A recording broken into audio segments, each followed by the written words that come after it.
Ako, i-review naman natin itong mga cute na mga cat ball pen. Kita nyo naman yan, bagay na bagay sa mga mahihilig sa pusa at saka mas sa mga anime. Ayan, ang dami pang mga colors at super cute talaga nila.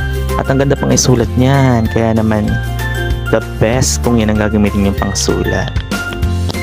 Pang ano na rin siya, pang catch up na rin siya sa mga nagpapapansin sa inyo. Siyempre maganda pag may hawak kayong ganyan, yan ang sinusulat ninyo. Kitang-kita nyo naman mapapansin kayo. Sinama pa namin yung pusa namin. Diba?